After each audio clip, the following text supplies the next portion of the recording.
y estamos detenidos con esta parte negativa del asunto de la mortificación del pecado, que es una obra cotidiana, difícil, pesada, en donde hay una lucha con toda una lista de aspectos, manifestaciones, deseos pecaminosos que fluyen, que surgen de nuestra carne, la parte no renovada en el nacimiento nuevo. Y nuestro texto aquí de entrada sigue siendo este mismo que ya conocemos. Así que, hermanos, deudores somos, no a la carne, para que vivamos conforme a la carne. Porque si vivieras conforme a la carne, estamos en Romanos 8, 12 y 13. Si una persona profesa ser creyente o cualquier persona en un contexto ajeno al cristianismo, si siguen viviendo conforme a su carne, morirán eternamente, como la afirmación que se encuentra aquí, están en muchos otros textos. Y la contraparte, si por el Espíritu mortificáis las obras de la carne, viviréis. Y estas son las dos clases de personas que hay en el mundo, los que están siendo guiados por el Espíritu. El próximo versículo 14 habla de esto, para hacer morir las obras de la carne en sus vidas, y todos los demás vivirán y morirán y sufrirán eternamente las consecuencias de sus pecados. Oremos. Padre, damos muchas gracias por el tema que vamos a ver ahora, y te pedimos tan solo que tu Espíritu nos llene, nos ayude, nos capacite para entender un poco mejor lo que vamos a ver sobre la obra de tu Espíritu en esto, en hacer morir la carne en nosotros, y te pedimos que sea de gran provecho en la vida de cada creyente. Para los que no te conocen, te pedimos para que puedan ver que si se entregan a Cristo, recibirán ayuda, poder tuyo, esta capacidad divina para poder vivir la vida cristiana, y que no es necesario que lo hagan en su propia fuerza, ni encuentren en sí mismos cómo cumplir como creyentes, sino que entregándose a Cristo, vendrá el Espíritu a sus corazones y tendrán esta realidad operando como todos los creyentes lo tenemos. Y te pedimos que nos ayudes a entender y buscar esto más el día de hoy. En el nombre de Cristo Jesús te lo pedimos. Amén. Ahora, este es el tema que comenzábamos a ver hace 8 días, la frase por el Espíritu. Si es por el Espíritu, si por medio del Espíritu, debería de haber sido traducido con mayúscula, lo sigo diciendo, y esta grabadora no quiere funcionar.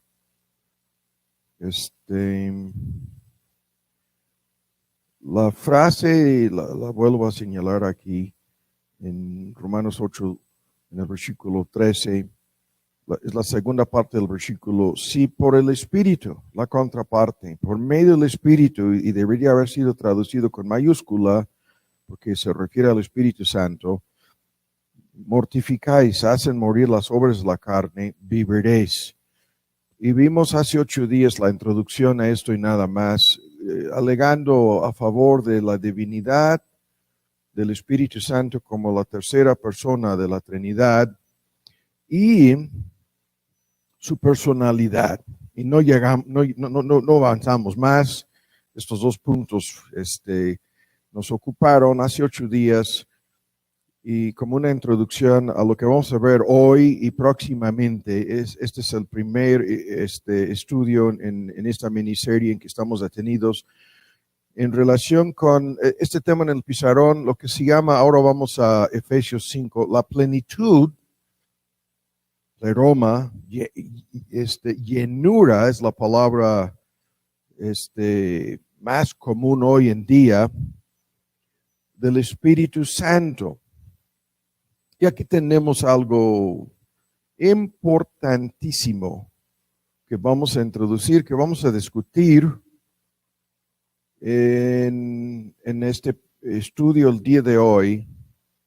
Y probablemente en uno o dos más sermones vamos a discutir detalles en relación con esto. ¿Listos? Aquí en Efesios, en su capítulo 5, el texto al cual vamos, muchos de ustedes ya saben, viene en medio de un gran tema que vamos a ver terminando, si no se nos acaba el tiempo. Y hay una lista de exhortaciones: despiértate en 14,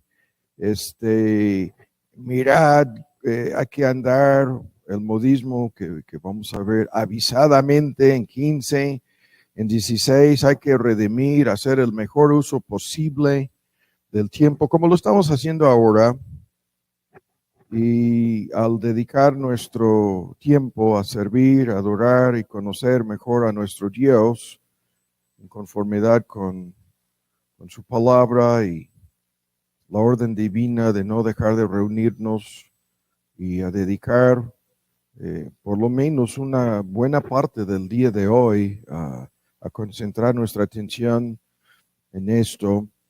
En 17, que no sean imprudentes, sino entendidos de cuál sea la voluntad de Dios. Es otro gran tema. Es una tremenda lista de exhortaciones que comienzan en el capítulo anterior en relación con la mortificación, el hecho de hacer morir el pecado en nosotros y de avivar las gracias y frutos del Espíritu. Y cuando llegamos al versículo 18, lo quería citar en ese contexto, vienen estos puntos en que nos vamos a ocupar el día de hoy, que son tan conocidos y a la vez tan importantes. En mi biblioteca tengo un montón de libros, miles de libros, y que hemos ido, almacenando. Y hay una parte, ¿no?, en relación con el Espíritu Santo. Incluso bajé uno de los libros más conocidos, es un libro que he leído más de una vez sobre este tema. No voy a mencionar su autor. Y una parte del libro es sobre este punto. No os embriagáis, la embriaguez, ¿no?, la borrachera, de vino.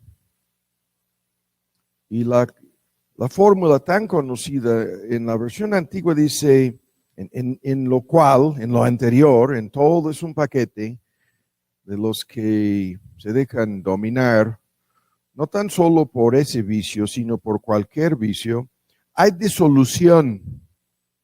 Y la contraparte, mas sed llenos del Espíritu. Y aquí en casi todas las versiones en español la traducción es con mayúscula. Y luego vienen otros puntos, ¿no?, que veremos terminando. Ahora, eso es lo que vamos a discutir el día de hoy. ¿Listos? Y comencemos con nuestro comentario hace 8 días. Vivimos en medio de una sociedad, en todas las naciones, esto es la realidad, rodeados de personas que no tienen control sobre sí mismas, ¿no?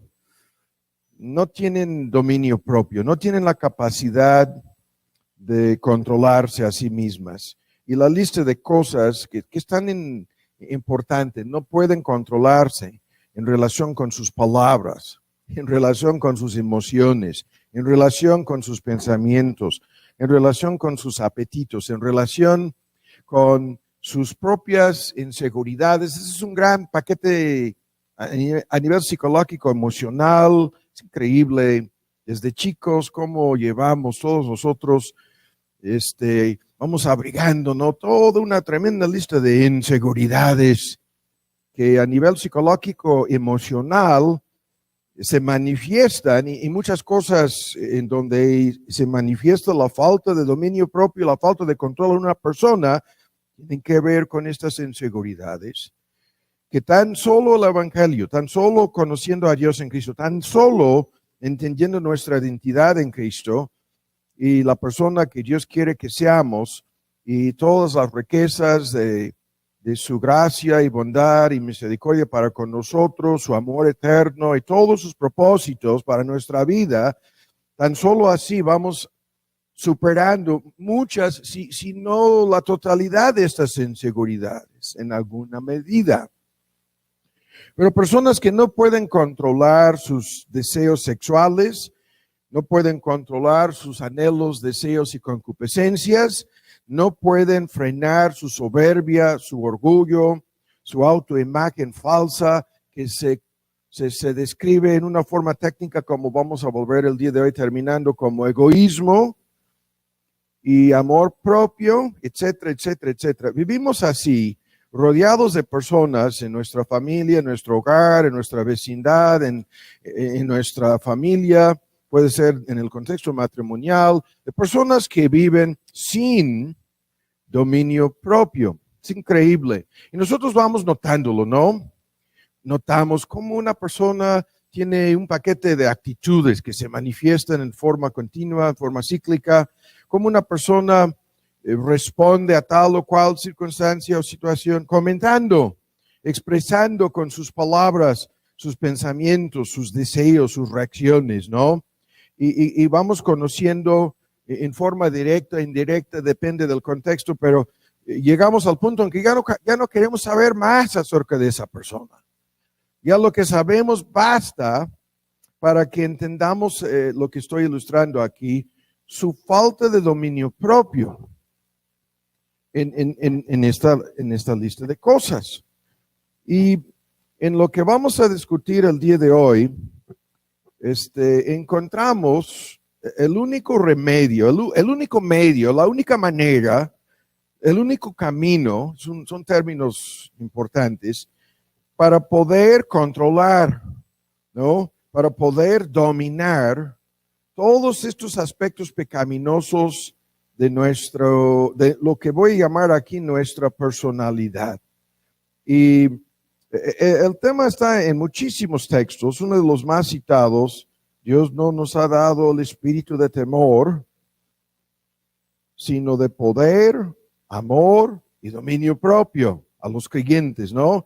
Y se resume todo lo anterior en las personas dominadas por sus temores, ansiedades, inseguridades, preocupaciones, puntos de vista, egoísmo, soberbia, etcétera. No nos ha dado, y es un modismo, estoy citando de 1 Timoteo 1, este espíritu que domina a los demás, en donde el temor es el ejemplo señalado, que es tremendo, y su contraparte, en vez de temor, el texto dice poder. El temor te debilita, ¿no? Y Dios te da poder. En vez de el temor engendra egoísmo y ansiedades y todo un paquete psicológico incluso. En vez de eso, amor. Y Dios no nos ha dado el espíritu y la idea temor, que acaba con el dominio propio. La persona reacciona en automático, en pánico, pierde el control de sí misma, y el texto dice: Dios nos ha dado la capacidad de dominarnos, de controlarnos a nosotros mismos. Y esta fórmula tan conocida, a la cual volveremos, es de mucha ayuda para entender de inmediato de qué estamos hablando. Ahora buscan nuevamente nuestro texto en Efesios 5, y vamos a tardar aquí unos momentos introduciendo los conceptos nuevamente. El argumento de este texto es tan importante porque se trata de la llenura. Cuando dice sed llenos, eso es una palabra técnica, plenitud, aquí lo tengo, llenura o plenitud del espíritu, y la palabra habla de algo rebosando, de algo rebosante, algo que está lleno hasta el tope, algo que está completo. Es la ilustración más conocida es de llenar un recipiente, de llenar un tanque de agua, ¿no? De llenar un vaso, y al llenarlo, de completar, de cumplir con lo que le faltaba, de no dejar en ningún detalle. Es un modismo. de no dejar a la persona susceptible, como vamos a ver, a ninguna debilidad, sino de superar todo un paquete pecaminoso de debilidades en su vida. Y el argumento comienza en una forma polémica, lo tenemos que decir otra vez el día de hoy, porque en la descripción que tenemos aquí hay mucha controversia. La palabra disolución dice, no deben de llenarse del vino, llenarse hasta el tope, ¿no? Llenarse completamente de vino, porque esto resulta y se traduce desenfreno, disolución, libertinaje. La mejor traducción sería, yo creo, perdición. Y se refiere a lo que todos nosotros sabemos. Cuando vemos a una persona llena de cualquier sustancia, lo que llamamos vicios, ¿no? Cualquier de estas sustancias, lo que sabemos es que esta persona está haciendo algo que terminará en la perdición. Es una forma de autodestrucción incluso. Esta persona terminará deshaciendo toda una lista de cosas en su vida, desperdiciándolas por completo y terminará acabada. Eso es el proceso, ¿no? Que vemos en la lista aquí, en alguna persona, en todas las ciudades grandes del mundo, hay estas personas viciadas que andan vagando por las calles.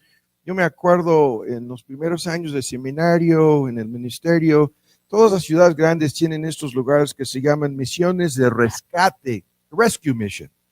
Y nos obligaban como alumnos y luego como principiantes en el ministerio a ir a predicar. Cada semana tenías que ir.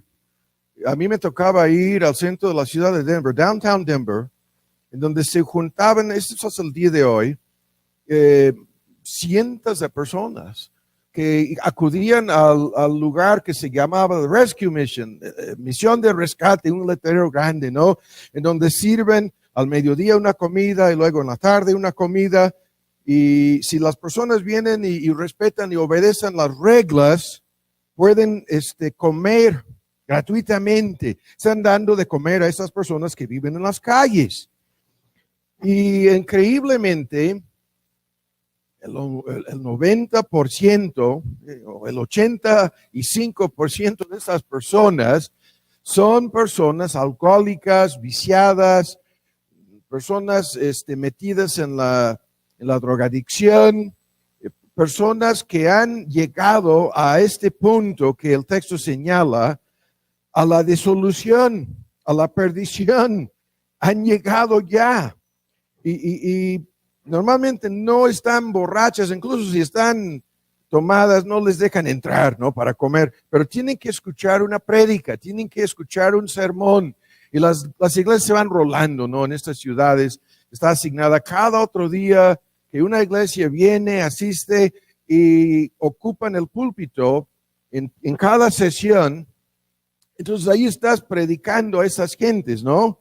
Y luego tienes la oportunidad de hablar y platicar y después de platicar con 2, 3 o 4, ya no quieres saber más de cómo echaron a perder sus vidas y cómo terminaron en esa condición, ¿no? Porque esto es lo que el texto advierte. Es algo importantísimo y el argumento obviamente es lo contrario, lo entendemos. La llenura del Espíritu produce lo contrario. En vez de disolución, en vez de echar a perder tu vida, vas a hacer lo contrario con tu vida. La vida cristiana es una vida ordenada, controlada. En este contexto, como lo vamos a ir viendo, en contraste con la persona entregada a la borrachera, ¿no? Que pierde el control de sí misma, que pierde el control de sus facultades. La embriaguez siempre acaba con la persona. Es una pérdida de entendimiento lo que vemos. Algunas de las personas ya te das cuenta que ya no tienen la capacidad ni de razonar. No están tomadas en este momento, pero el efecto del vicio sobre su cerebro ya se ve. No razonan bien, ni piensan, ni hablan bien. Han perdido la capacidad de razonamiento, de juicio, de equilibrio, de usar correctamente este don precioso, su cerebro, ¿no? Y la bebida alcohólica siempre es cuestión de tiempo, ¿no? Para que haga este efecto en quien sea. Y la persona que vive así, llenando su vida por, aquí estamos no limitándolo al tema del vino o el alcohol, pero esa persona terminará perdiendo la capacidad de juzgar, pensar y funcionar correctamente. Algunas de esas personas, es increíble, iban semana tras semana tras semana, a lo largo de años, a sus lugares, ibas conociendo a algunos, ¿no? Y hay un grupo de esas personas que ya no son, es como si fueran ya zombies, como si fueran animales, como si se hubieran convertido en un tipo de bestia. Y se comportan así. Y esos son los que te dan más miedo. Y la vida caracterizada por esto es así. Es inevitable, ¿no? Lo que va a suceder. La persona va a ir desperdiciando todos los dones de Dios en su vida. Su tiempo, su fuerza, su energía.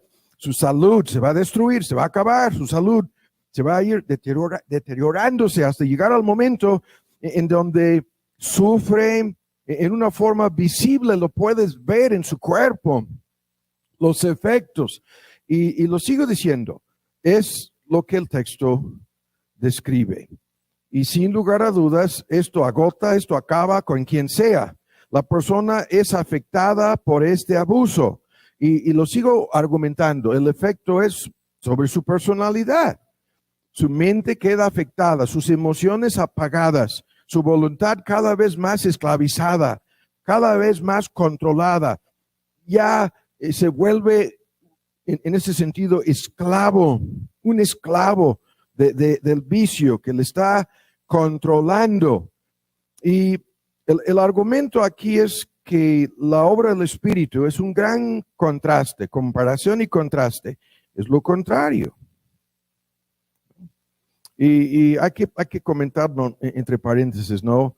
De inmediato vemos que los grupos carismáticos pentecostales en todo el mundo que interpretan la llenura y la plenitud del Espíritu como si fuera un tipo de borrachera, y desde los finales de los 80s, a lo largo de los 90s escuchábamos, y pasando los 2000 y pico, ¿no? Escuchábamos tantas cosas. A veces veíamos algunas de esas cosas. Hoy en día tú las puedes ver en videos, en internet, de los cultos en donde se reúnen y todos están borrachos en el espíritu. Comportándose como una persona llena de vino. Y no, eso es la llenura del espíritu, es lo que te dicen. Cayéndose al piso, hablando su boca y diciendo tonterías, ¿no? Otras personas paralizadas, inmovilizadas por la llenura o la plenitud del espíritu, te dicen. Y no es necesario decir más de lo que hemos dicho para entender su error. Eso no tiene nada que ver con el Espíritu Santo de Dios. En lo absoluto, cero. No. Pudiera tener algo que ver con algún espíritu, pero no creo que sea el Espíritu Santo de Dios. No lo es. El texto lo dice. O sea, entendiendo esto, no la llenura del Espíritu no es como la borrachera. No produce santa risa.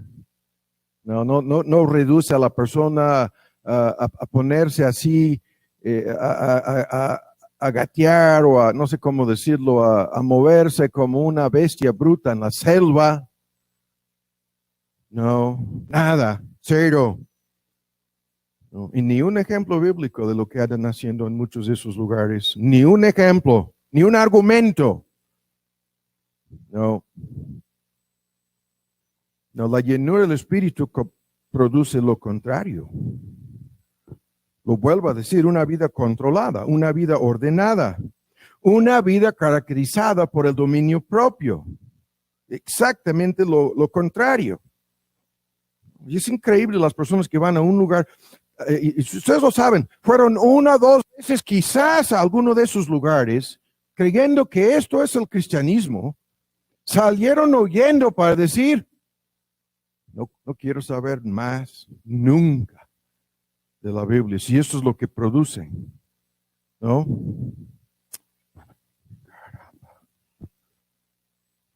El Espíritu produce una vida controlada, pero no controlada en la forma en que el vino controla a sus víctimas. El Espíritu Santo no apaga la mente. Lo tengo que volver a decir. No destruye las facultades de entendimiento, de razonamiento y de juicio en la persona. El Espíritu estimula estas facultades, mejorándolas, transformándolas. Bajo la influencia, la guía, el poder del Espíritu Santo, la persona comienza a pensar correctamente por primera vez en su vida. Comienza a razonar en conformidad con Dios y su palabra. Comienza a entender, comienza a juzgar a de veras. La mente estimulada por el Espíritu con la plenitud o la llenura del Espíritu comienza a entender cosas, ¿no?, que jamás se podría entender antes. Y en ese sentido, hay que decirlo, hay un sentido en que la persona comienza a pensar por primera vez en su vida.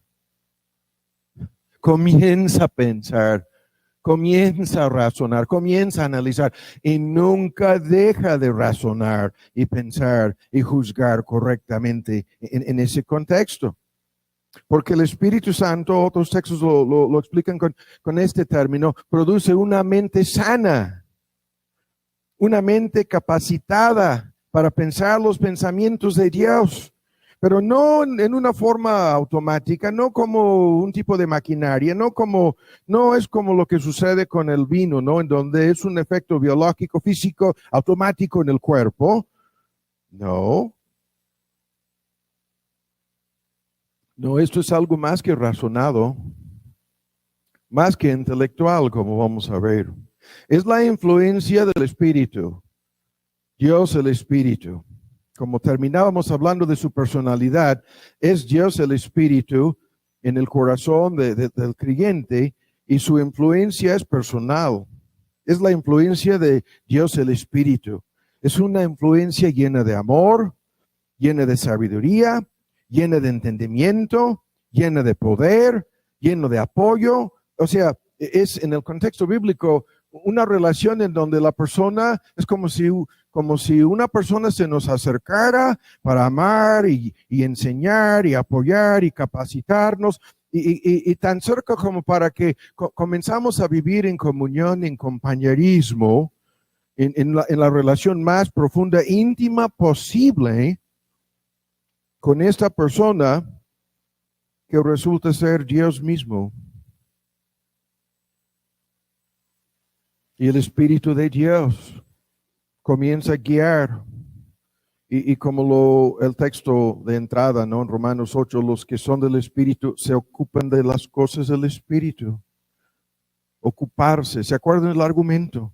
Las cosas más importantes, más profundas, trascendentales, las más grandes cosas posibles comienzan a ocupar la mente de esta persona. En contraste con la persona llena de vino, bajo la llenura o la plenitud del Espíritu Santo, lo que en Romanos 12, lo hemos visto 1000 veces, se explica como la renovación de nuestra forma de pensar. Sucede. Es un proceso continuo de renovación de la capacidad de entendimiento, de la manera, la forma de pensar y ver y entender las cosas. Dios el Espíritu no apaga la mente, no corrompe la mente, no destruye la mente, no acaba con la mente, lo sigo diciendo, sino que va capacitando y limpiando y purificando la mente humana. Y lo mismo en relación con todo el paquete, ¿no? Lo que estamos poniendo aquí nuevamente sobre la mesa es este paquete de pensamientos, emociones y la voluntad. Y esto lo tenemos que terminar, es la pura introducción. En vez de destruir a la persona. Y aquí a nivel emotivo, vamos a verlo en otro estudio, hay muchas cosas.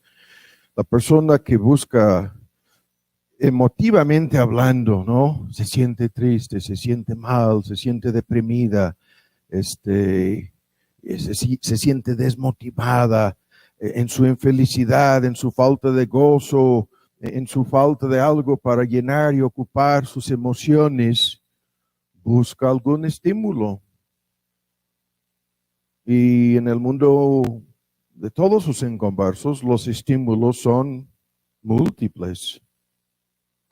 Desde las drogas y el alcohol hasta el sexo ilícito, hasta las fantasías que están en todos los medios masivos de comunicación de todo tipo, hasta las telenovelas,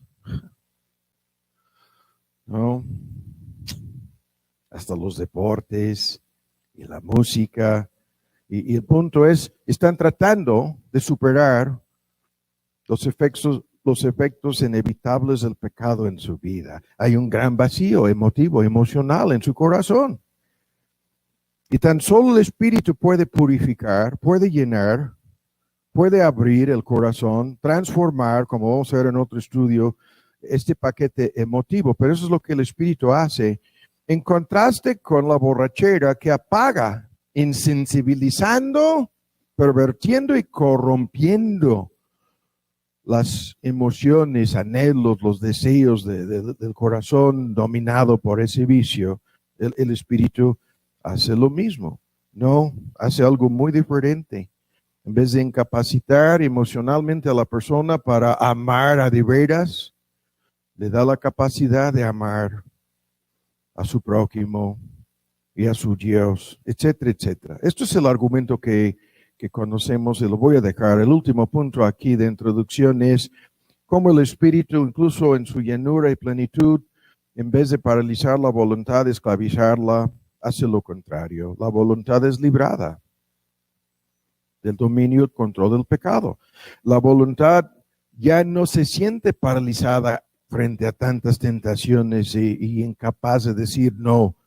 La voluntad es capacitada para decir sí, para obedecer, para someterse, para hacer lo que Dios quiere, etcétera, etcétera, para poner en práctica la justicia. Y el contexto entonces, para terminar el argumento, ahora vamos al libro de los Hechos, es que el Espíritu Santo produce dominio propio, la capacidad de actuar y comportarnos correctamente, no en base a impulsos, caprichos o vicios, sino en base a la verdad, en base a principios, en base al amor, en base a la palabra de Dios, la capacidad de actuar e incluso de, como vamos a ver, controlar nuestras emociones. Yo decía, no pueden controlar sus pensamientos, no pueden controlar sus emociones, no pueden controlar ni siquiera increíblemente sus decisiones, los inconversos. Y en miniatura, ¿no? Estamos resumiendo el argumento aquí para decir lo contrario. Es todo lo contrario lo que el Espíritu Santo produce. En el libro de los Hechos, vamos a su capítulo 4. Ahora dejamos esta introducción, hay detalles aquí al cual volveremos. Y rápido, tenemos que discutir algunos detalles aquí que son de mucha importancia y después vamos a explicar el texto en Efesios 5 y vamos a terminar. ¿Ya lo tienen? Ahora, en el contexto de la llenura o plenitud del Espíritu, bueno, esto lo dejo en el pizarrón. Lo que encontramos en la Biblia es lo siguiente, que una persona puede ser lleno del Espíritu, un creyente lleno del Espíritu, en dos maneras o dos formas. Y escuchen muy bien esta distinción. Hay una llenura del Espíritu que viene y se va. Escuchen bien, que es algo que no es lo que nuestro texto comenta, estad llenos siempre del Espíritu. No, esto es algo aparte, eso es algo en cuanto a la forma en que lo vemos diferente. En su esencia, no, pero en su permanencia, sí. Escuchen bien. Hay una tremenda lista de estos ejemplos en ambos testamentos. Nos basta aquí con algunos en el libro de los Hechos, en donde lo que vemos es que la persona es capacitada por el Espíritu Santo, se le es concedido a este creyente la llenura del Espíritu Santo para hacer algo, X cosa. Y la lista la vamos a ver un momento, sufrir la persecución y cantar himnos a Dios a la medianoche desde la cárcel. Y la lista, la vamos a ver un momento, para enseñar y predicar, evangelizar, X cosa, ¿no? Para superar problemas emocionales, ¿no? Y en sus pensamientos y en su falta de dominio propio. En un momento dado, la llenura del Espíritu le da la capacidad y la palabra X, ¿no? La letra X cosa. Es lo que nos interesa aquí. Y esto es algo que viene y se va. Escuchen cómo lo estoy diciendo. Es algo que le es dado al creyente en el momento necesario, el socorro, al instante, cuando se requiere esta ayuda, le es proporcionada la plenitud, el poder, como vamos a ver un momento, del Espíritu Santo. De eso se trata la palabra plenitud, para hacer lo que de otra forma no se podría haber hecho, no se habría hecho sin esto. Pero lo sigo diciendo, esto es algo que viene y se va. Y lo que nos interesa, obviamente, en el texto en Efesios es el mismo asunto en el segundo aspecto de algo continuo, de algo permanente, de algo que no se acaba, ¿no? Y vamos a ver algunos términos que son tan interesantes en relación con ese punto. Ahora, aquí vean algunos ejemplos nada más. En el libro de los Hechos, en su capítulo 4 estamos. Y el contexto, aquí hay un contexto que no podemos resumir en cada ejemplo. Están frente al concilio, están siendo amenazados, le están exigiendo, ¿no? Que ustedes tienen que rendir cuentas, ¿no? Por lo que andan haciendo, predicando en el nombre de Jesús. Ustedes están haciendo algo prohibido, no tenían la libertad de expresión en ningún punto pasado en la historia humana. Existía la libertad de expresión en ninguna sociedad sacralista, en ningún contexto histórico. Es lo mismo acá, en este ejemplo, en este caso. Ustedes están violando la prohibición de enseñar y predicar en el nombre de Jesús. No tienen esta libertad, no tienen este derecho, ¿no? Están violando la ley. Y en el contexto aquí con el príncipe de los sacerdotes y Caifás y la lista de personas es que estoy tratando de no leer, vean en 4:8 lo que sucede. ¿Con qué autoridad, con qué potestad se atrevan a hablar en ese nombre como nosotros les hemos dicho que no? ¿Y ustedes lo están haciendo? Se levanta Pedro, el mero cobarde que salió huyendo de la muchacha, y ahora enfrentarse con todo el concilio, consejo de los meros líderes y las autoridades legales en Israel, se levanta frente a ellos. Y todo lo que nos interesa saber aquí es lo que dice la primera frase: la llenura, la plenitud del Espíritu Santo. ¿No? Lleno del Espíritu Santo. Y les comienza a predicar. Les comienza a hablar. Y después de terminar su discurso, su respuesta, que se convierte en un mini sermón, se le fue la plenitud, se le fue quitado, ¿no? Esa ayuda que ya no era necesario. Es algo que viene, se va en el instante en que se requiere esa ayuda. Es la ilustración. Ahora vean aquí más adelante en el versículo 31. Lo mismo. Después de todo el gran lío, citando textos y predicando, y luego se ponen a orar aquí es la reunión de los discípulos al final de este capítulo, y lo que nos interesa es, terminando su oración en el versículo 31, el lugar en donde estaban congregados, ven Dios manifestando físicamente su presencia, un mini temblor. La tierra se movió. Eso no nos interesa, sino lo que dice después. Y fueron llenos, ya no Pedro, sino todos ellos, llenos del Espíritu Santo, y continuaron hablando la palabra de Dios a pesar de la prohibición y todo lo demás.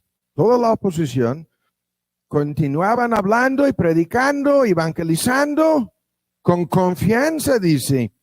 Pero ¿de dónde procedía la confianza? La valentía, la unidad, el coraje para hacer todo esto. ¿Procedía de qué? De la llenura del Espíritu.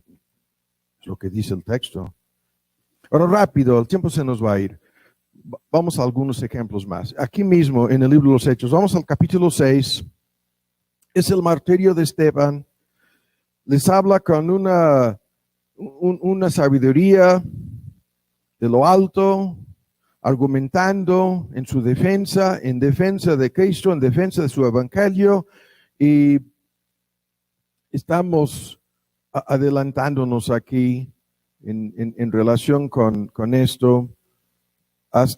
Yo les dije 6, vamos hasta el capítulo 7, al final del capítulo, en donde encontramos esta fórmula, estando en el versículo 55, lleno del Espíritu Santo. Puso sus ojos en el cielo y vio la gloria de Dios, y se abrió la cortina y hasta vio la presencia de Cristo, que estaba ahí con él a la diestra del Padre. En visión vio todo esto, pero lo que nos interesa es todo lo que se hizo aquí. Incluso muchos dicen que este es el sermón que comenzó a obrar una convicción irresistible en el corazón de Saulo, aquel perseguidor. Pero lo que nos interesa es, Esteban recibe gracia para morir. No tan solo para enseñar y predicar la verdad a todos sus opositores, sino para morir en ese momento lleno. Todos quisiéramos morir así. Gracia para morir, ¿no? Plenitud, poder, la llenura del Espíritu Santo. Aquí es para entregar su vida como mártir. Y la historia está repleta lleno de ejemplos de esto, ¿no? Y el tiempo se nos va a ir. Vamos al capítulo 9. Al capítulo 9, en donde tenemos en medio de la conversión de Saulo, que es visitado por Ananías, y Dios comienza a revelar lo que le va a pasar, cómo va a sufrir y cómo van a sobrevenir a su vida, cosas inimaginables en sus viajes misioneros y en su obra como apóstol de Cristo. Y el que va en el versículo 15, llevar mi nombre en presencia de los gentiles y ante reyes y las tribus de Israel, le mostraré, ven en 16, cuánto le sea menester padecer, cómo es que va a sufrir por mi nombre, ¿no? Le voy a mostrar que esto es lo que tiene que suceder, es lo que tiene que sufrir. Y de inmediato viene algo que nos interesa aquí, ¿no? Y lo que sobreviene en este ejemplo, al final, cuando Ananías le quita su ceguera física, de la cual sufría por 3 días, lo que nos interesa es, dice Saulo, hermano, el Señor en el 17 me envió y por eso estoy aquí. Y te voy a otorgar tu vista. Y de inmediato nuestro tema. Y serás lleno del Espíritu Santo. es tremendo el contexto de este argumento, porque si nosotros fuéramos a saber algo dificilísimo que nos iba a suceder mañana, estaríamos de rodillas orando, pidiendo por esto, por la plenitud, por la llenura, por la ayuda del Espíritu Santo. Y el tiempo se nos va a ir aquí. Vamos a cortar la lista. El ejemplo ya lo vemos. Ahora, esto quiere decir que una persona puede ser lleno del Espíritu Santo repetidas veces. Y los efectos, hay un tremendo argumento aquí de esto. En el libro de los Hechos, valentía. En el libro de los Hechos, poder para resistir a los enemigos. En el libro de los Hechos, la capacidad de hablar con confianza y denura. En el libro de los Hechos, escuchen, como lo acabamos de ver con Pablo, la capacidad de sufrir repetidas veces un trato físico espantoso que dejó a este hombre, Pablo, ¿no? Desfigurado, encorvado, dicen muchos, incluso con daño en sus manos y en su cuerpo, en su sistema nervioso, los efectos secundarios de la golpiza una y otra vez, y una otra vez, una y otra vez, la plenitud, la llenura del Espíritu. Y los efectos de esto es lo que nos interesa: discernimiento espiritual, gozo en medio de tristeza, consuelo frente a la tragedia, un compromiso profundo con Dios, con su iglesia, con su causa, con su evangelio. Hay un argumento tremendo aquí en donde está resumido todo el asunto en lo que voy a decir ahora. El efecto práctico de la plenitud del Espíritu Santo es que la persona recibe el poder de Dios para hacer lo que no podría hacer sin ese poder. La persona recibe ese poder de Dios para hacer, en todos sus ejemplos, algo difícil de aguantar, algo difícil de enfrentar, algo difícil, ¿no? Es lo que sucede en la vida de la persona, y la ayuda del Espíritu, en vez de debilidad, poder, ¿no? En vez de confusión, sabiduría. En vez de cobardía, valentía. En los ejemplos son así. Y todo el libro de los Hechos, en un sentido, proporciona un tipo de catálogo, narración histórica de lo que estamos diciendo. Ahora, buscan aquí otra vez, vamos al libro de Efesios. Buscan en Efesios, y el segundo punto aquí que nos interesa es los términos. Estamos ahora buscando en Efesios en su capítulo 1. Y en esta oración apostólica hay algo que coincide con lo que estamos viendo aquí en el uso de estos términos. En Efesios en su capítulo 1 estamos ahora. ¿Ya lo tienen? Vamos a la oración apostólica que comienza, ¿no? Que Dios les conceda más entendimiento en el 17. En el 18, alumbrando sus ojos de su entendimiento. Eso es lo que la llenura del Espíritu hace. Para que sepan, para que comprendan la grandeza de todo lo que se menciona aquí. Su vocación, su llamamiento, la esperanza de este llamamiento, las riquezas de gloria que están esperando en el caso de cada creyente. No hay una herencia reservada, apartada en el cielo, y que es hacia donde llegará cada creyente sin excepción. Y en el versículo 19, la supereminente grandeza, y aquí vienen nuestros términos. La supereminente grandeza, esa es la versión antigua, y aquí vienen, es como si fuera un diccionario de términos, de poder para con nosotros.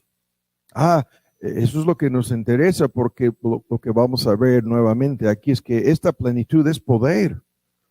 Y dice, Dios quiere que sepamos, por eso está orando Pablo, para que cada creyente entienda la grandeza de este poder que está operando ya en la vida de cada creyente. Es el mismísimo poder en el versículo 20 que resucitó a Cristo de los muertos. Es el mismísimo poder que en el Génesis 1 dijo sea la luz. Si fue la luz, el poder soberano, creativo, omnipotente, sobrenatural de nuestro Dios está operando en la vida de cada creyente. Y de eso habla Pablo. Dice, nosotros creemos en Cristo por la operación. Esto fue el punto hace 8 días. Cada creyente sabe mucho sobre el poder del Espíritu Santo porque ningún creyente se convenció a sí mismo de nada. Ningún creyente obró convicción de pecado en su propio corazón. Ningún creyente abrió sus ojos para entender el Evangelio, menos para obligarse a entregarse a Cristo. Ninguno puede confesar a Cristo como Señor y Salvador sin el poder del Espíritu obrando en su vida. Lo vimos hace 8 días, pero de este poder habla aquí el apóstol Pablo. Y nos dice que hemos llegado a creer por la operación de este poder, y se describe este poder como la potencia de su fortaleza, obrando en nosotros. Ahora el tiempo se nos va a acabar y lo que quiero comentar aquí es lo siguiente. La palabra poder que se traduce en este texto así es la palabra griega dunamis, de donde viene la palabra dinamita. Es una palabra que habla del poder creativo explosivo como una bomba atómica de Dios. La palabra que se refiere aquí a su potencia obrando en nosotros es una palabra que habla del gran poder inherente, la fortaleza que le pertenece a Dios como omnipotente. La palabra que habla de fortaleza aquí es la palabra griega kratos, que habla del dominio de este poder ejerciendo dominio, de este poder dominando. Es el poder inherente en Dios operando como una fuerza puesta en acción. Y el punto aquí de detenernos unos momentos con esto es importantísimo. Porque luego todos los textos que hablan de la plenitud del Espíritu toman estos términos y los aplican a nosotros en varios textos. Que seamos en Efesios 3 corroborados, fortalecidos con este paquete. Fortalecidos en el Señor en Efesios 3:16. En la armadura en Efesios 6:10 el prefacio es: hay que fortalecernos, hay que recibir esta dinamita, este poder, esta fuerza, esta capacidad divina que tiene que llenarnos, que tiene que obrar en nosotros. Y así, el tiempo se nos va a acabar, pero en Colosenses 1 hay otro gran argumento en donde la petición es que cada creyente sea fortalecido con este paquete, en donde incluso hay más palabras aquí, en donde desde la perspectiva de cómo Dios obra todo esto, ¿no? Nos lo explica Pablo, en donde esta plenitud, esta llenura, no es menos que el poder soberano de Dios, pero que está a la disposición de nosotros, que está disponible, que está operando desde el momento de convertirse a Cristo. Este poder ha estado obrando en tu vida. Y el punto aquí es tan sencillo. Cuando experimentamos la plenitud o la llenura del Espíritu, eso es lo que está sucediendo. Dios es como si le dieras más gas, ¿no? Las ilustraciones aquí se nos van a detener. Cuidado, Tomás. Hay muchas ilustraciones aquí del mundo de los automóviles, ¿no? Y los motores y algunos entre paréntesis, ¿no? Me gusta esta ilustración. Dicen que la guía del Espíritu es lo parecido a lo que sucede cuando tú estás manejando un coche. En algunos momentos tienes que frenar el coche o va a suceder algo muy malo. En otros momentos tienes que maniobrar y mover el volante para guiar, dirigir, conducir, dar dirección al coche. Guarden, estas ilustraciones me gustan, porque son los aspectos negativos y positivos de la guía, la guianza, y en un sentido aquí con la palabra poder, llenura del Espíritu Santo, son ilustraciones, ¿no?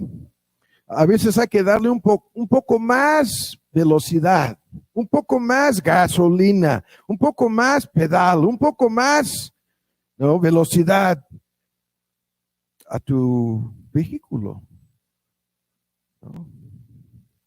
Y ya no voy a decir más. Esas ilustraciones son de ayuda, porque en relación con este asunto es todo el poder divino en todas sus facetas lo que está metido de por medio en esto. Dios no se está limitando con que, o sea, tú tienes, para seguir la misma ilustración, un Ferrari a tu disposición si sea necesario. El motor con esa potencia de 1000 caballos, ¿no?, y 12 cilindros de Fórmula 1, si fuera necesario, no hay límite en este poder, ¿no? Pero es un poder bajo control. Es un poder dirigido, es un poder controlado por el Espíritu de Dios. El poder que sea necesario, la ayuda que sea necesaria. Y esto es el argumento de llenar al tope, de llenar hasta completar a la persona. Aquí estamos detenidos y esto es un punto importantísimo, porque la mayor parte de los pleitos en nuestro mundo tienen que ver con la búsqueda de poder. Todo el mundo anda buscando el poder. Y la pregunta es tan sencilla: ¿cuál tipo de poder es el que te interesa? ¿De cuál tipo de poder estamos hablando? ¿Es el poder del dinero? ¿Es el poder del placer? Algunos piensan que el placer les da poder. ¿Es el poder de controlar, de ordenar, el privilegio de mandar? ¿Es el poder que te proporciona el éxito, que te proporciona la fama, que en el mundo de los ricos y famosos, ¿no?, están borrachos de este poder, llenos, ¿no?, del poder de su dinero, el poder de su fama?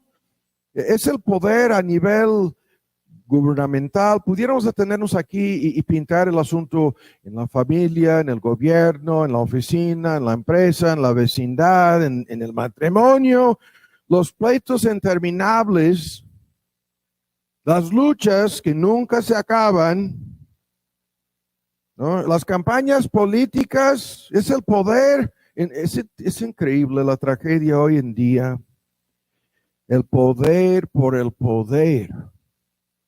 De eso se trata. Ninguna agenda, ningún programa, ni buenas intenciones, ni siquiera. Es el poder por el poder lo que andan buscando en las campañas políticas a nivel mundial.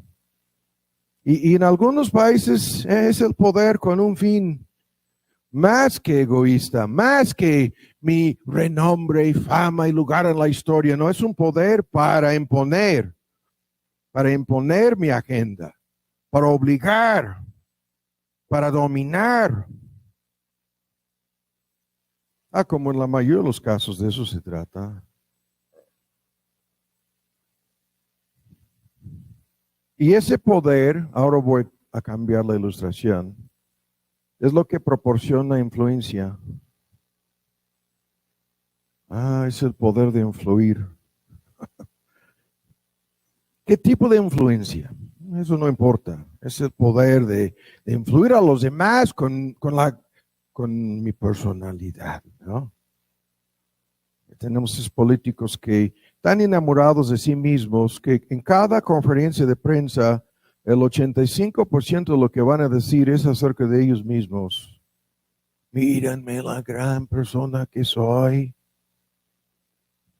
Algunos púlpitos de eso, el pastor, celebridad, que es el héroe de cada...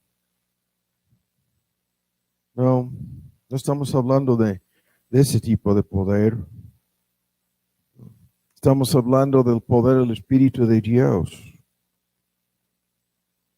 En la medida en que tengamos este poder operando en nosotros, habrá una influencia, ¿no?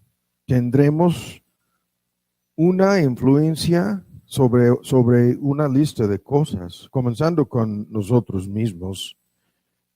No es para influir. No, vean cómo lo acabo de decir. Una influencia no es sobre otras personas, esto es secundario. Es la capacidad de influir, controlar, dominar, ejercer dominio propio sobre uno mismo. Y de ahí viene todo el contexto de cuánta influencia espiritual tienes tú. No sobre los demás,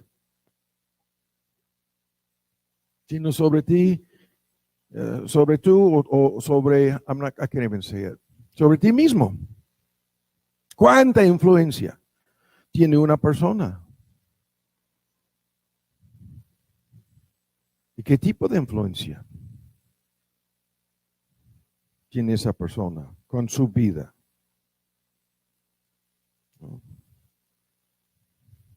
Eso es lo que se comenta ya después de su fallecimiento. Eso es lo que se comenta al hablar con elogios y pintando la gran persona que acabamos de perder. No, la mayoría de las personas cuando se mueran, con la excepción de sus seres queridos, en un muy reducido, pequeño círculo, es como si, para los demás, es como si no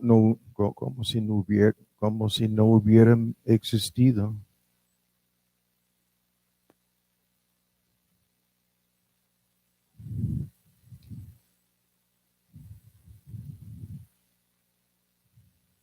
¿No?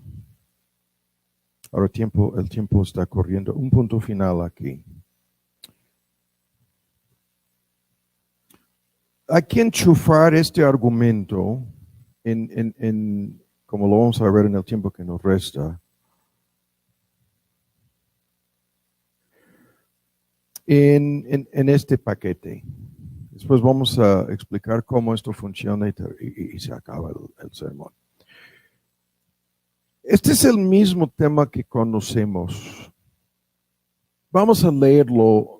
De entrada nos sirve ver esto primero. 2 Corintios 13. 2 Corintios 13. Ahora, todo el argumento aquí ahora va por este camino. Aquí la palabra es debilidades.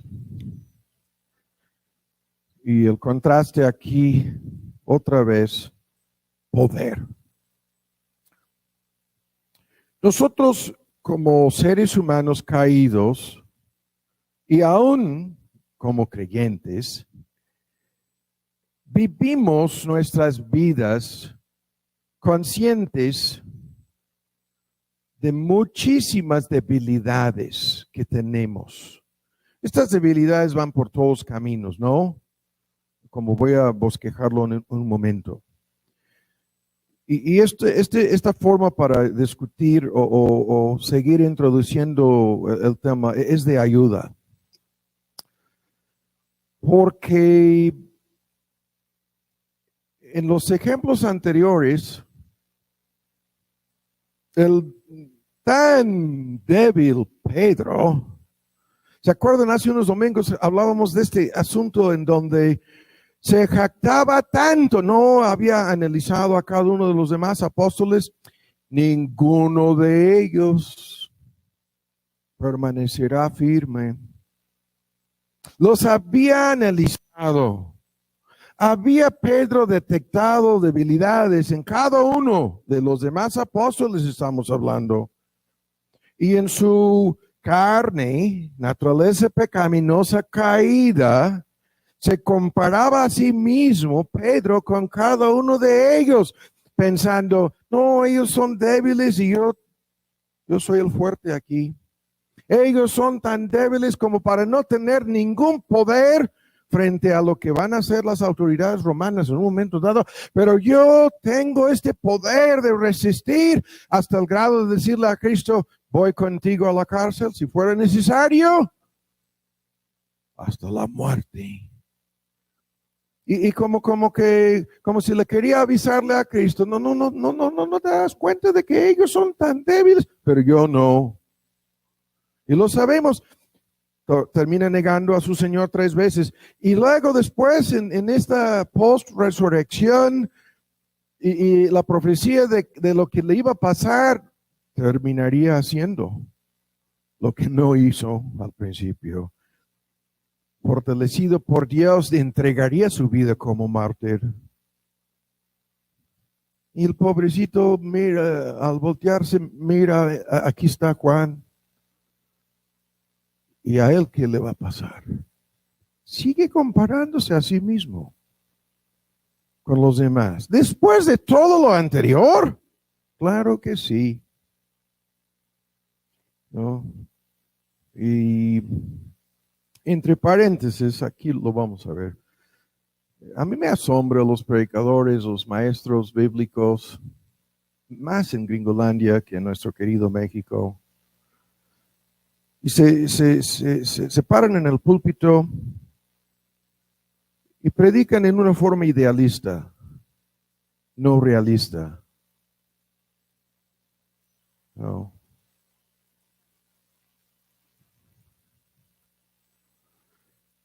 Y no voy a decir más.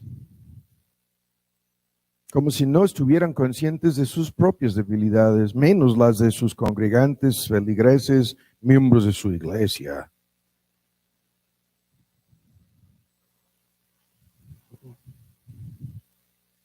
Si Pedro estaba luchando con el pecado de soberbia y orgullo que le encaminaba a compararse incansablemente con los demás, hasta en ese contexto, voy a morir como... Pero quiero saber qué va a pasar con Juan. No. Entonces, yo supongo que cada creyente presente aquí se compara a sí mismo con los demás de igual manera. Esa es la perspectiva realista. ¿No?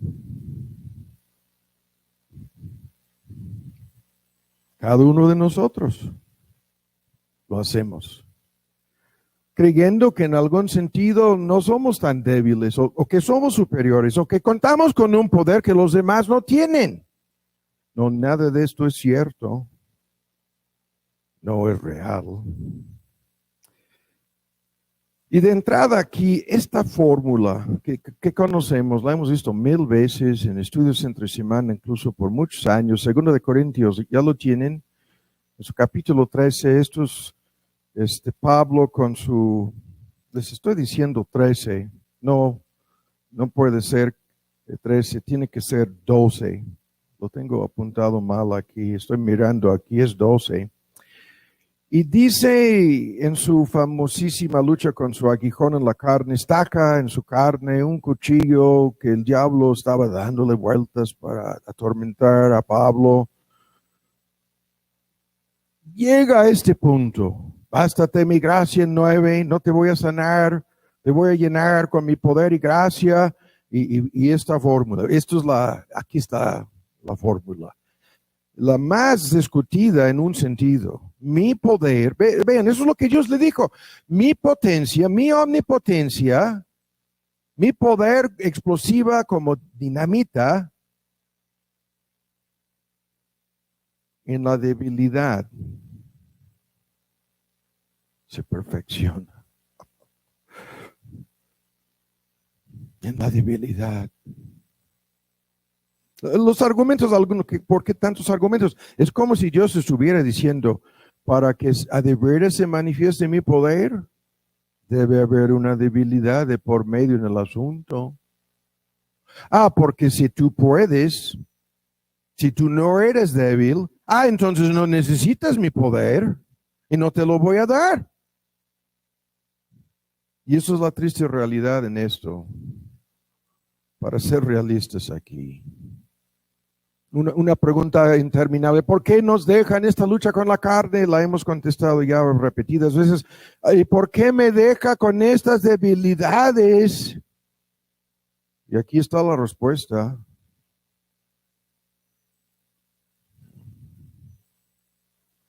Es algo tremendo. Hay una serie de temas aquí que tenemos que dejar. Pablo dice en otro texto que Cristo fue crucificado en debilidad, dice. Oh, caramba.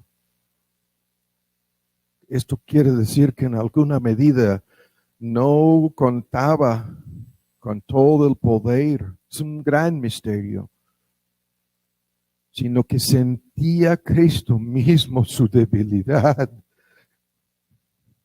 en la carne física humana que había asumido en su encarnación. Cuanto más en la cruz del Calvario. Eso es el texto, crucificado en debilidad, dicen. Nuestro Señor Jesús sabe algo sobre esto. Y la lista, apúrate, Tomás. Somos débiles, no tenemos poder, es lo que quiere decir. No tenemos lo que la plenitud del Espíritu nos proporciona, este poder. En la lista de cosas que conocemos. Ante enfermedades, ¿quién tiene algún poder en su vida, en sí misma? Nadie, menos los creyentes. Ante lo que entendemos como accidentes, entre comillas la palabra accidentes, providenciales, ¿no? Y cualquier accidente, de cualquier tipo, si ese te cayó y se rompió el vaso o chocaste el coche, accidentalmente, y te sientes tan débil, ante cualquier necesidad no suplida en tu vida, la que sea, y la lista es interminable de posibles necesidades, ¿quién no se siente débil? En la lista, ante cualquier aflicción, haz tu lista. Cuanto más frente a la persecución.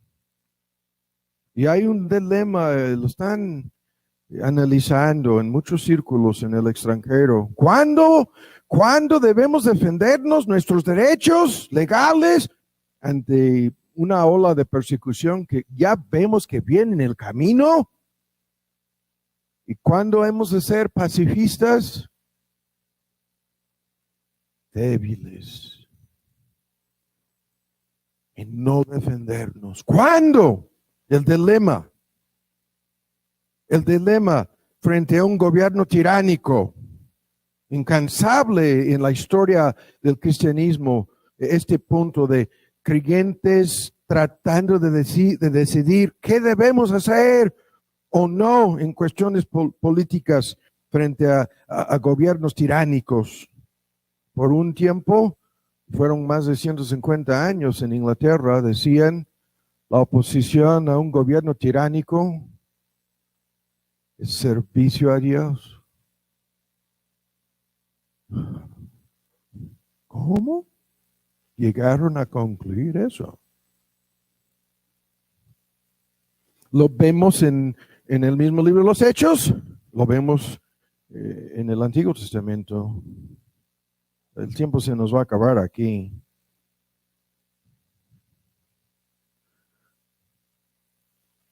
¿Cuándo debería de permanecer Pablo en tal o cual lugar? ¿Y cuándo debería de salir huyendo? Huyendo. El dilema continuamente en la vida de Pablo.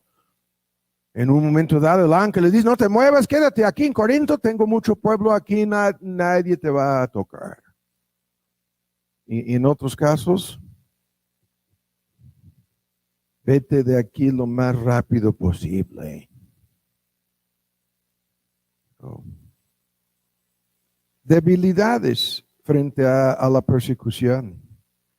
Y la lista la voy a terminar aquí. Debilidades en nuestras relaciones interpersonales, en la familia, en el matrimonio, padres e hijos. Ahí comienzan los problemas y puntos de conflicto y tremenda debilidad en la relación matrimonial, en la relación de padres e hijos, en la relación de la familia extendida incluso, en el núcleo familiar. No voy a ilustrar los ejemplos, ni es necesario. ¿Cuánto más en el contexto con el cual comenzábamos en el libro de los Hechos, el contexto evangelístico? No, me van a hacer preguntas las cuales a lo mejor no les voy a poder contestar. O van a sembrar dudas y cómo voy a superar esas dudas y sus argumentos cómo voy a poder contestar en el evangelismo. En todos sus contextos interpersonales, yo diría salvo en el púlpito, porque desde el púlpito hay 1000 ventajas aquí. Todo es impersonal y a la vez tan personal como para ofender y escandalizar a cada uno. Pero se mete de por medio el poder de Dios en el púlpito. No me avergüenzo del evangelio, porque es poder de Dios para salvación, dice Pablo. Pero no es el púlpito, no es el predicador. No, creo que es otra cosa. Creo que ya lo vimos al principio del libro de los Hechos. Y así, la lista. ¿Quién tiene poder frente a los dardos de fuego del enemigo? Toda la lista de tentaciones. ¿Quién tiene poder para hacer morir el pecado? Esto es el tema que nos interesa. Es tan solo, nadie tiene el poder. Si no matan, si no hacen morir el pecado, pero no lo puede decir así. Tiene que decir, por el poder del Espíritu,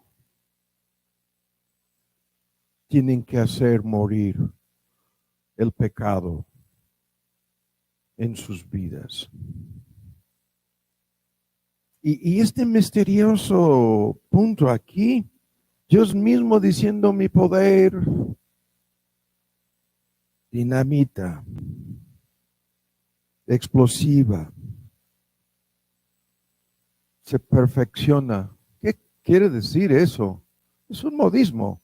Perfeccionar aquí es madurar o llenar hasta completar, o es llevar a su máxima expresión.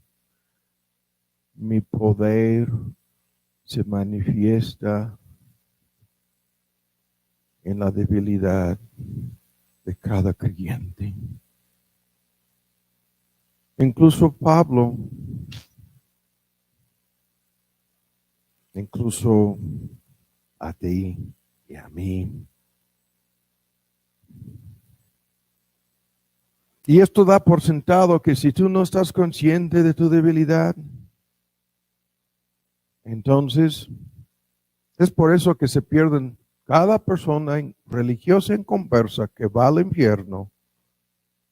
Es por esto, por lo que esto indica. Tú puedes por tus obras, tú puedes por tus méritos, tú por la gran persona que eres, tienes el poder de exigir que Dios te lleve al cielo, que Dios pase por alto tus pecados. Tú por tu ego, por la fuerza de tu voluntad, has de ser salvo, aunque todos los demás se pierden, tú tienes que ser salvo. Dios dice, sálvate a ti mismo.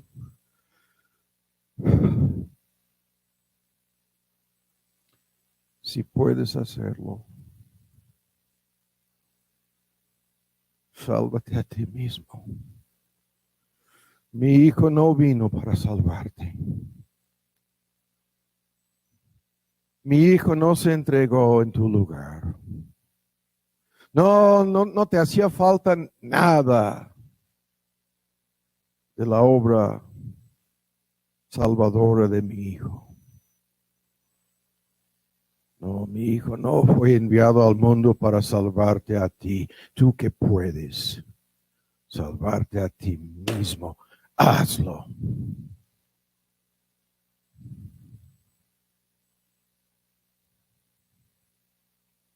Cada creyente fue salvado en debilidad.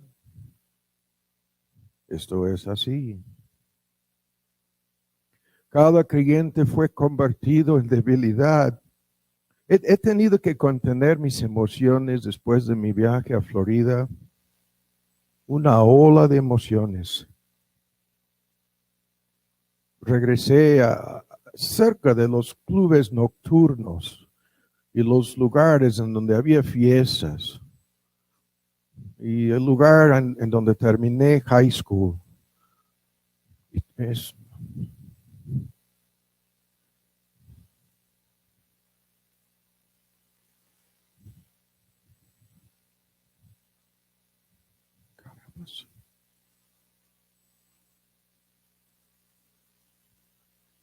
mis años como inconverso en mi viaje más reciente a los Estados Unidos.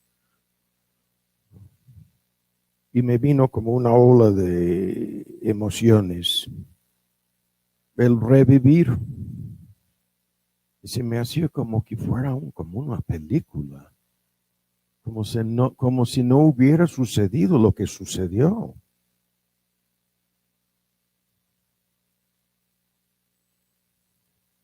Y porque yo estaba corriendo en mi debilidad hasta ya no poder correr más. Estaba atrapado. Y así en alguna medida la experiencia de cada verdadero creyente. Comenzamos nuestra vida cristiana tan conscientes de nuestra debilidad, insuficiencia, incapacidad, rebeldía, ¿no? Y falta de poder. Y por eso nuestros ojos fueron conducidos a mirar al Cristo en su debilidad, en su cruz, en su muerte. Y de esa cruz salió un poder que nos alcanzó y nos agarró.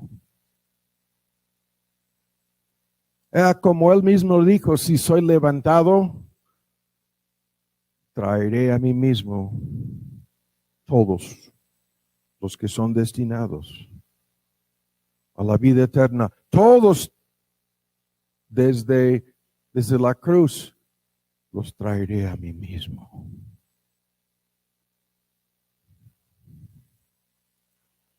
Ahora vamos a terminar en Efesios 5. Vuelven al texto.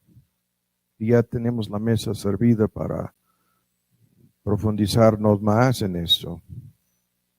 No estamos detenidos necesariamente con esto. Esto es cómo suceden los cambios en la vida cristiana de todos. Cómo suceden los cambios en la vida para que seamos creyentes. Es el mismísimo poder del Espíritu. Efesios 5, ¿no? Algunos de ustedes que están aquí, si tú vienes a este lugar, en algún momento sientes un poder sobrenatural, irresistible, hablando a tu corazón. ¿Cómo puedes no doblegarte? Porque con los inconversos esto es lo que sucede, es la obra del Espíritu, de convencer de pecado, de juicio, de justicia. Y si tú te endureces y resistes lo que sientes en lo más profundo de tu ser, te lo aseguro, llegarás al momento en donde ya no vas a sentir nada. Te lo aseguro. Llegarás al momento en donde ya no puede ser conmovido tu corazón.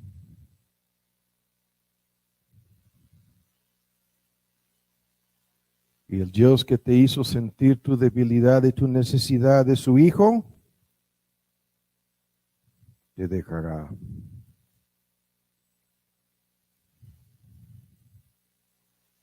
A veces los predicadores saben a ciencia cierta cuando esto ha sucedido en la vida de una persona. Yo tengo algunas memorias, algunas personas en mi propia familia. Me acuerdo de ver a estas personas llorar y temblar.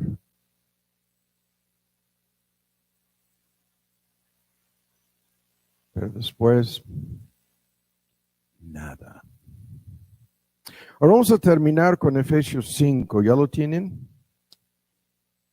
Esto es nos detuvimos demasiado, pero hay que decir esto para concluir.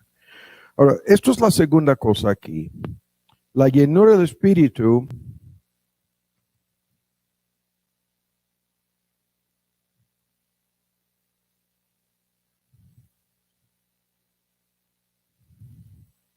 como algo permanente, constante, continuo en nuestras vidas. Con esto hay que concluir, ¿no? Y esto es lo que nuestro texto indica. Se traduce, continuad siendo llenos. Sed permanentemente llenos del Espíritu. Dejad que sea continuamente, constantemente vuestra condición normal, perpetua, continua, en una forma que no termina en tu vida. Hay que procurar la llenura del Espíritu. Y lo volveremos a ver. Porque tú tienes un paquete de debilidades que es tan grande en tu vida,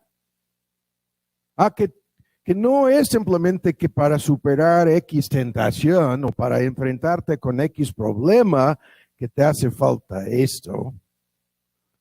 No. Esto es algo que te hace falta en forma continua.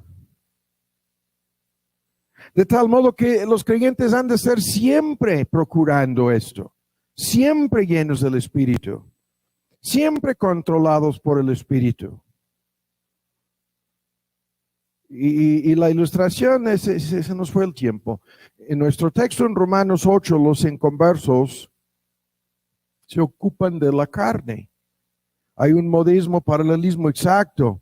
El inconverso, la palabra es ocuparse. Y siempre insisto que la versión no es la mente, no es la inclinación, no es simplemente la dirección, es algo en donde la persona se ocupa. Los inconversos de la carne se ocupan continuamente, constantemente, perpetuamente. De tal modo, algunos que vienen aquí inconversos es por un 15 minutos que no han apagado al sermón porque no aguantan más. Y luego están distraídos, si no con su celular, por lo menos en su mente, con la carne ocupados. Aquí mismo.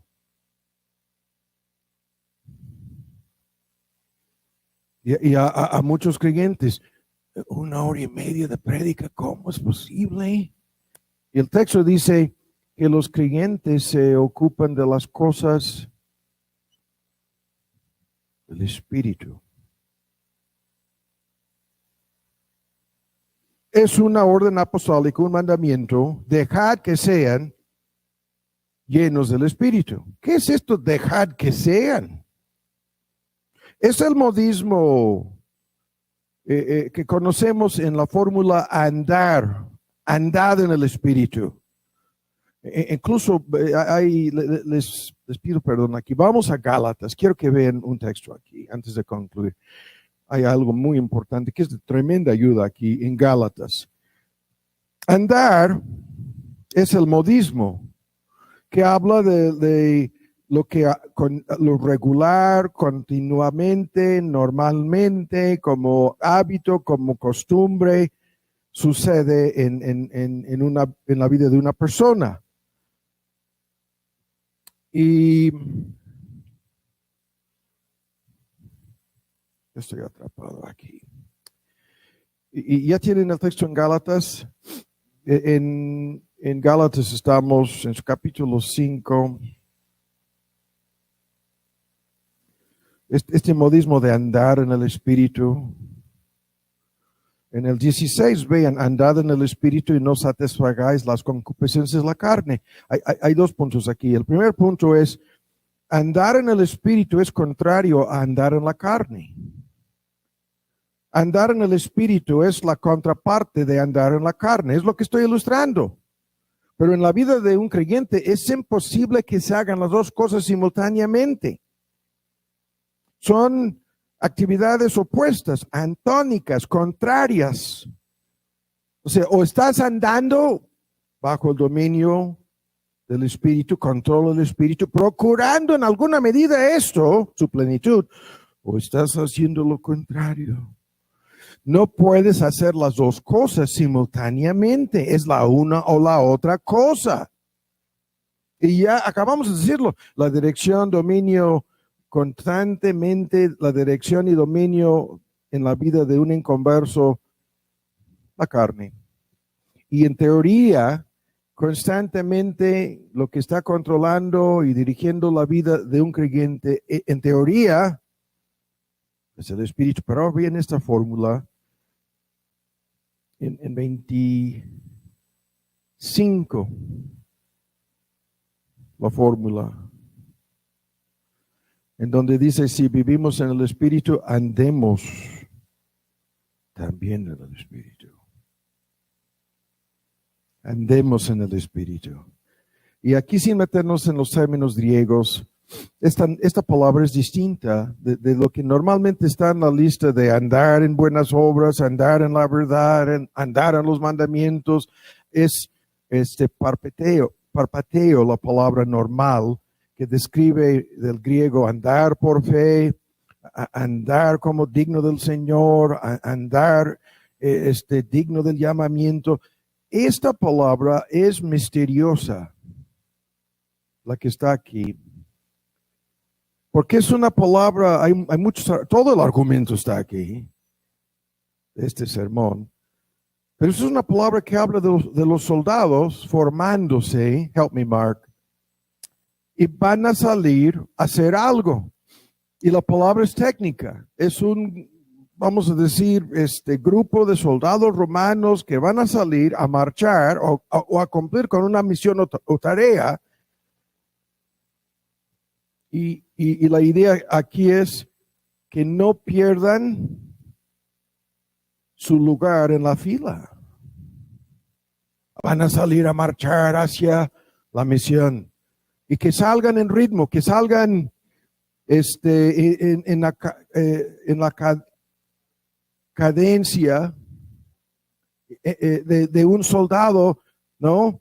Y de ahí la idea normal de andar. Muchos los que tratan de explicar esos términos griegos, el modismo de andar es de mover tu cuerpo de un lugar a otro y todo lo que esto implica. No puedes andar sin mover algo.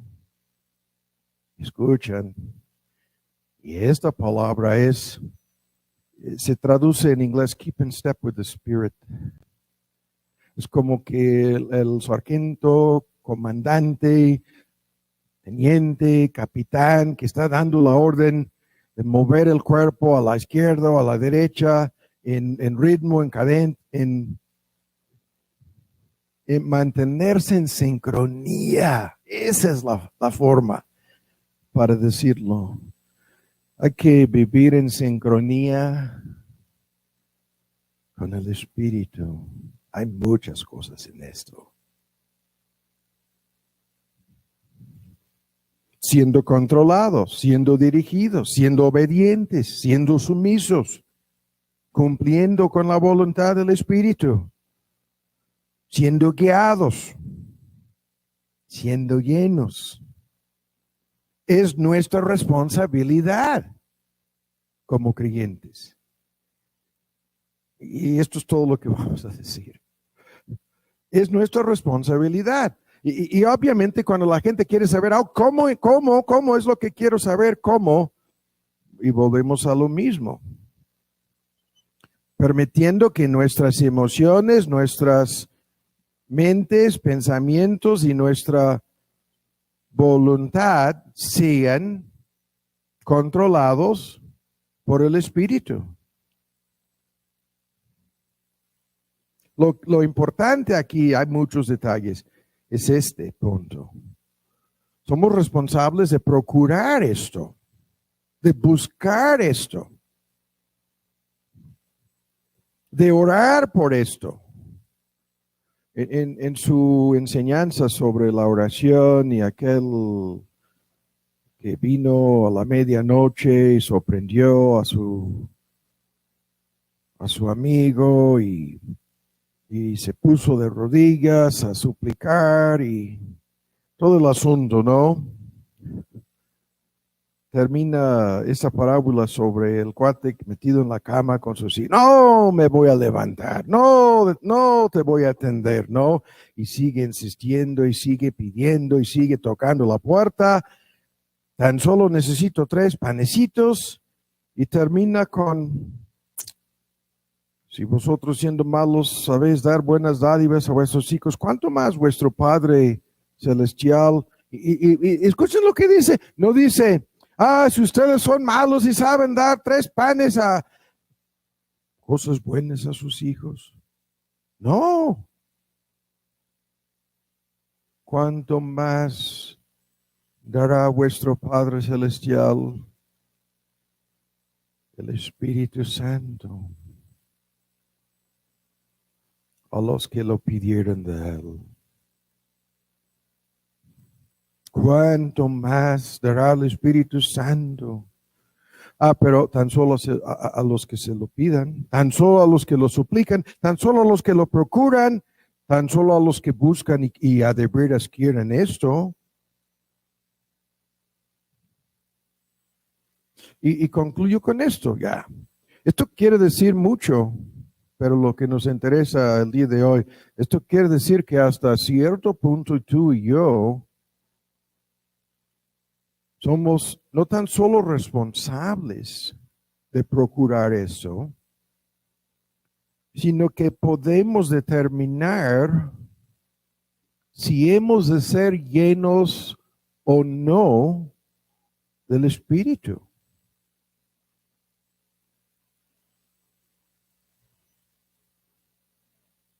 Y la gente quiere saber cómo, y esto es el señorío de Cristo. Esto es la soberanía de Dios en tu vida. Y tú como creyente tomando la decisión con tu volición, una decisión consciente. Voy a procurar, voy a buscar, voy a doblegarme, voy a entregarme, voy a someterme, voy a obedecer.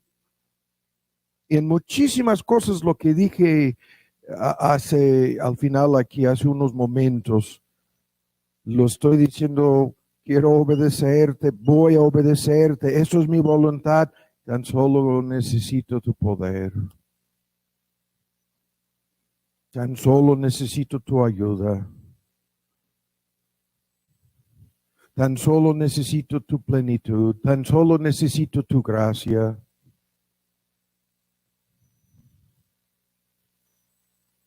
No nos ha dejado solos este Dios. Su Espíritu Santo viene a nuestros corazones en la conversión a Cristo y establece su residencia en nosotros. Y obviamente, entre paréntesis, todo el paquete es no apagar y no entristecer. Porque el Dios que viene a nosotros, el Espíritu Santo es Dios, no es simplemente un poder, es una persona. No, esto no funciona como el alcohol. Esto no funciona como un vicio, como un líquido, como una sustancia, como un estupefaciente. Esto no... Hay un gran tema aquí que lo estamos dejando fuera. Ejercítate para la piedad, hacer ejercicio en el gimnasio en relación con la piedad. Y a esto vamos a llegar también. La gran ganancia en esta vida, en el contexto del argumento, es la piedad. No, la piedad no es la fuente para ganancias. No, dice Pablo. No, la piedad no es con el fin de lograr lo que tú quieres hacer o lograr en tu vida. No, no, 1000 veces no.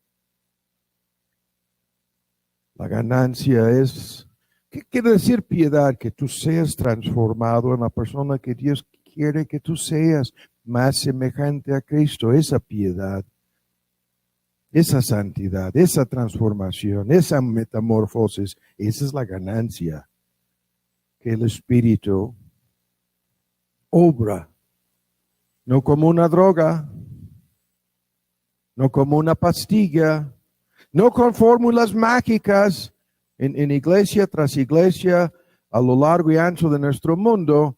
Es cada otro domingo la receta, la más reciente receta mágica para lograr que Dios haga tu voluntad, para usar a Dios, para manipular al Espíritu, para tener poder. Nada de eso en lo absoluto está en la Biblia. No, este Dios no nos ha dejado solos para que vivamos la vida cristiana en base a nuestra debilidad. Vivir la vida cristiana en base a nuestra falta de poder. Vivir la vida cristiana. Y termino, ¿no? Diciéndolo. No. Nos ha dado su poder, su capacidad, su ayuda, su socorro. Y la ilustración de cualquier enfermedad es tan sencilla y tan profunda. Una persona me decía, Tomás, caí al piso en el baño y no tenía ni la fuerza de levantarme. Y le entró a esta persona en ese momento, pasó por su mente, ¿aquí me voy a morir en el piso del baño? En su lucha con COVID, una parte del argumento es que, hermano doctor, quiero platicarlo contigo después, y aquí está la doctora, y ahí está Armando, está aquí por algún lado, ataca de microcondria las pilas en tu cuerpo, en las células, en donde en teoría hay, algunos dicen miles de estas pilas en cada célula humana. Y es una parte de, se me va toda la energía de mi cuerpo, es como si las pilas se bajaron por completo a nivel celular en tu cuerpo. Y hay un argumento ahí sobre que es un ataque vascular, no simplemente hacia respiratorio, hacia los pulmones. Bueno, la ilustración es lo que nos interesa, ¿no? ¿Quién le levantó a este hermano? ¿Cómo se recuperó la fuerza suficiente, solito ahí en su casa, para levantarse del piso? Dios le infundió poder. Física, biológicamente hablando, fuerza. En El texto, todo lo puedo en Cristo que me infunde su poder, la palabra griega fortalecer. Si esto lo entendemos, cuanto más en cualquier enfermedad en donde tú sientes tu debilidad, la que sea, puede ser increíblemente, no voy a decir más aquí, tan solo dolor, no falta de poder o fuerza, un dolor que no aguanto más, ni pastillas ni calmantes sirven, no, el dolor es insoportable. Y si Dios no me ayuda, ese dolor mismo acabará conmigo. Me muero de dolor, nada más. Y como lo hemos dicho 1000 veces, toda sanidad es divina. Toda ayuda de esta índole, con quien sea, por el medio que sea, es ayuda divina para aguantar, superar, perseverar en medio de una enfermedad X. Todos nosotros lo hemos vivido en alguna medida, cuanto más ahora. Entonces, la ilustración, haz tu lista de debilidades y ponte a buscar este poder. Y te darás cuenta de que, caramba, de manera continua,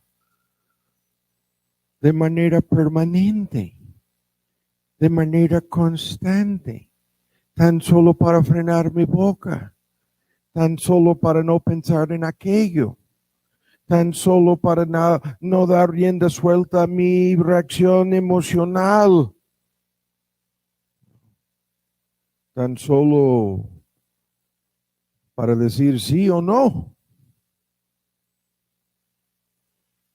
Necesito su poder. Y la promesa de Dios, acabamos de darla, ¿cuánto más, dijo Cristo, dará al Padre Celestial, el Espíritu Santo? ¿Cuánto más? ¿No? Personas, termino con la ilustración, se acabó el sermón, es lo mismo. ¿Se atrevería un predicador, pastor, maestro a pararse a enseñar y predicar? En mi poder les voy a hablar, les voy a predicar. ¿De este libro? Nunca, nunca. Y el fenómeno doble aquí, el ministro, el pastor, el maestro, sabemos muchísimo acerca de esto. Hay un poder que viene sobre nosotros, que no es nuestro. Y se termina la prédica y no hay más que debilidad en nosotros. Viene y se va. Como que puede venir a ti en este conflicto con tu pareja o con tus hijos, ¿no? O con tu situación socioeconómica, lo que sea, o con la oposición. Viene al instante, al momento, y Dios te ayuda y se va. Para los que piensan que esto de que viene y se va es algo de tiempos antiguos, no lo es. Pero